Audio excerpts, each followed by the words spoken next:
Hey Blue Table fans, let's eat dessert first. I got a trade back army, and it also included pieces from other artists. Not something I normally do, but in this case I went ahead with it.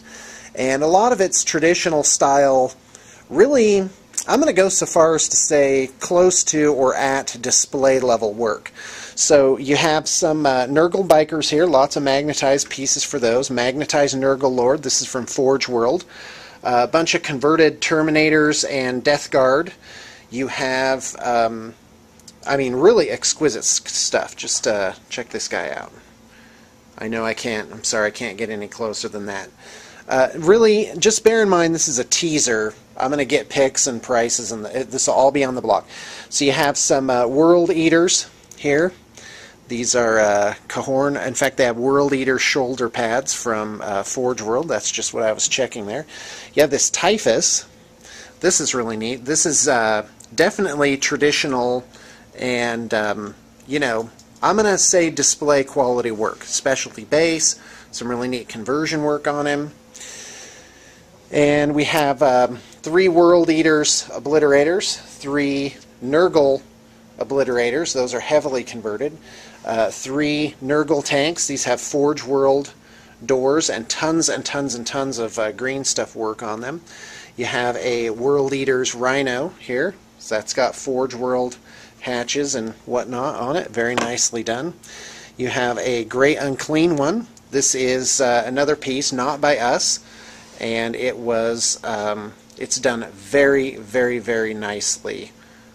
Just layered up really quite exquisitely. Alright, let's move on. Nurgle Land Raider, quite converted up, doors open. Now this is quite a treasure. Here's a World Eater's Land Raider, check that out. Look at the art on the side of that. There's the front. That opens, by the way. Now look at the art on the other side. Isn't that something else? And in case you didn't see it, there's a giant World Eater's logo on the top. So really, really quite a special piece, that one. Here we have more Death Guard. You have a traditional style Cohornate Lord there, Chaos Lord. A whole bunch of Plague Bears. These are on square bases, so they could go with Warhammer Fantasy as well. By the way, this is all going to be available separately or by units. So check out these 2 Demon Princes. So you've got this one. This is has some wing conversions on it. Nice 40k Nurgle Demon Prince there. And here's a converted, I can only, well, yeah, this is Nurgle too, but it's definitely got a lot of red on him. A little bit more violent. He's ripping apart this Necron Wraith.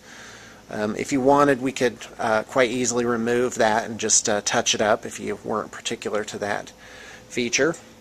And I think that's about it. So if this is of any interest to you, and you want to take the whole thing en masse, you should email me. And actually, you know what? I am going to split it up. It's all going to be looked over and go under the camera. So in other news, we're doing a game of Warhammer 8th Edition. Tomorrow I'm playing Sky Marshal Anonymous, so you won't be able to see him. My Industrial Orcs are not done. So I'm getting Mike Dunn to swing down with his orc army, and that's the one I'm going to use. So 2 fully painted armies. It's going to be great, 2,500 points, and we're going to see what 8th edition is all about. And by the way, we are going to push the limit on it because I will have the models available to me to do some of the crazier stuff, like units of 50 orc boys. Alright, so check it out. Josephus is working on this Crikes army. You want to tell us all about it? Sure. I don't know much about the names of all the Craigs figures. Right, that's fine. But you can just say, like, this guy. This is a Heavy War Jack. I think it's the Hell Jack. Yeah, something like that. But yeah, oh man. It'll be great to get the good pics up on him because he's just I like the OSL, gorgeous. like the green glowy stuff. And he's got it in the tubes here too, like these little generator things. Yeah, the client was pretty simple on his color scheme, just grays Of course, the glowy greenness and the bone color. Yeah, So, very subtle. It's got some good very green. contrast, good light-dark contrast. Yeah. All right, hey, thanks a lot, man. So let's take a look at the order that came in. You know, I'm not going to pull all this stuff out, especially since I'm running the camera too. I got these Legion of Everblight spawning vessels because it has this cauldron in it, and that's going to become 2 cauldrons of blood for this Dark Elf army.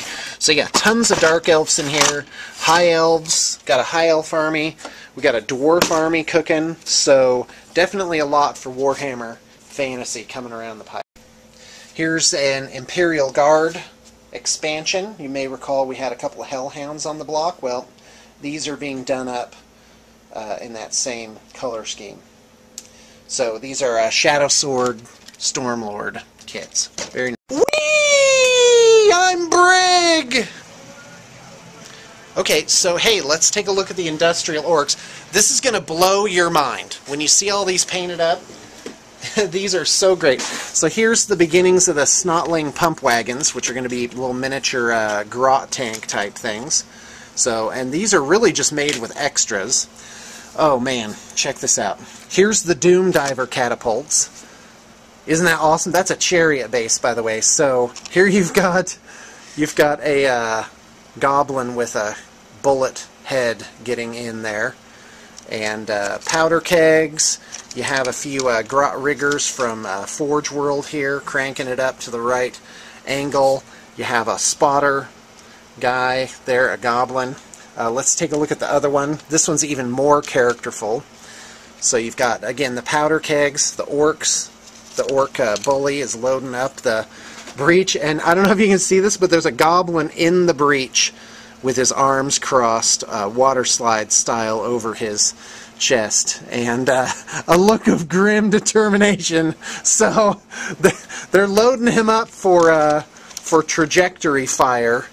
So yeah, that's pretty awesome. I'm totally stoked about that. And what else do we got here? Oh yeah, here's the finished Black Orc heroes. So here's number 1. These are made with various kits, mostly knobs from 40K, but we didn't want to get the, too much technology on them. So they have metal plates and bolts and stuff like that on them. So there's one. Here's a two-handed guy. I just picked all my favorite heads. He has a Black Orc head on him. So definitely little tie-ins to fantasy. Here's the Army Battle Standard Bear. Check that guy out. He has a tenderizer mallet from the Ogres set, and look at that banner.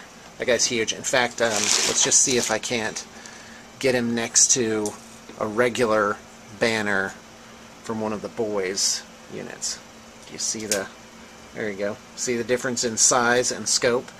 So yeah, just tons and tons of detail and extras on that. Very, very excited. Alright, so here we've got another Black Orc big boss with a shield and a great weapon. They have armed to the teeth, so they basically have everything. Here's the general of the army. He's made with the ABR guy, heavily modified. I don't even know where this hand comes from, but it certainly fits. And he is armed to the teeth. He's got axes and swords and the whole thing all over him. And in fact, this blade here is the edge of a Defcopter helicopter type blade thing. In fact, let's take a look at him compared to one of the bosses, compared to a regular boy.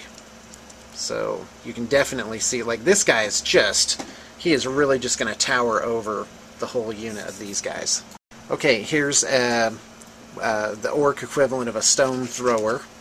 So they're just loading up rocks and gunpowder in that. That's a Forge World lava. So there's one. And then here's another one. This guy has like a flag thing.